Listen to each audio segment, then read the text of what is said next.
Kar julong nang ne fancy loti cholang ding bongoy kang hon ne bedang ti heron ta sendo nang fancy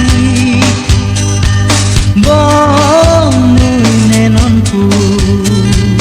li chi tong chat pa chu chi tong te lang non pu padu api jom tenon pu chu nang chi kang padu api jom tenon pu